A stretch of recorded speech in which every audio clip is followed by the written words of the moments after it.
Student, अब हम अपने पढ़ने जा रहे हैं अपने टॉपिक फोर्स की एक्सप्लेनेशन ऑफ टर्म। सबसे पहली टर्म है हमारे पास फोर्स। फोर्स जो अभी हमने पढ़ी, आप पुश और पुल यानी कि धकेलना और खींचना, दैट मेक थिंग्स मूव, और जिनकी वजह से चीज़ें हरकत करती हैं उसको हम फोर्स बोलेंगे, ताकत बोलेंगे। नेक्स्ट हमारे पास है फ्रिक्शन। फ्रिक्शन क्या होती है? टू सरफेसेस रब टुगेदर। जब हम दो सरफेसेस, दो सतहों को आपस में रब टुगेदर रगड़ते हैं, मेक फ्रिक्शन, तो क्या होती है? उनके दरमियान फ्रिक्शन प्रोड्यूस होती है। उसके बाद हमारे पास है मशीन। मशीन क्या है? ये अ टूल है, एक हमारे पास आला है which help us to do work, जो हमें काम करने में मदद देता है, उसको हम मशीन बोलते हैं। देखिए बच्चे, यहाँ पे हमने सारी की सारी ये जो एग्जांपल्स पुश की पढ़ी थी, tear, bend, stretch, change, shape, break, ये सारी की सारी जो हैं ये फोर्स की टाइप हैं, पुश और पुल, that make things move.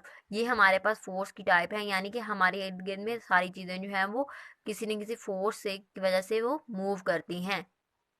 Force के बाद हमने टर्म पढ़ी थी फ्रिक्शन की। फ्रिक्शन में हमने देखा था कि हमारे पास एक एग्जांपल मैच बॉक्स की थी कि जब हम रब टुगेदर यानी कि हम दो चीज़ों को इकट्ठा रब करते हैं, उनको रगड़ते हैं, तो क्या प्रोड्यूस होती है? फ्रिक्शन, मुज़ाहमत प्रोड्यूस होती है। जैसे ये मैच बॉक्स है, इसके अलावा रनिंग है, बाइसिकलिंग है, ये सारी की सारी जो एग्जाम्पल्स हैं ये फ्रिक्शन की हैं, जिनसे हम टू चीज़ों को रब करते हैं और उनके दरमियान मुज़ाहमत पैदा होती है। नेक्स्ट है हमारे वर्ड्स मीनिंग। सबसे पहला वर्ड है फोर्स। फोर्स का मतलब है ताकत। सेकंड, पुश, धकेलना। थर्ड, पुल, खींचना, मूव, हरकत। फ्रिक्शन, मुजाहमत। एंड सरफेस, सतह, यानी ग्राउंड या अर्थ सरफेस भी, अर्थ की सरफेस भी हो सकती है। इस तरह हर एक चीज़ की सरफेस होती है जिसको हम उर्दू में बोलते हैं सतह।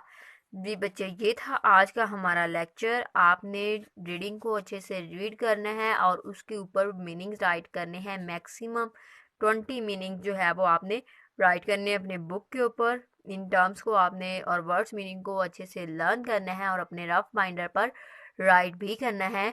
आई होप कि आपको इन सब चीज़ों की समझ आ गई होगी। Stay blessed. अल्लाह हाफिज़।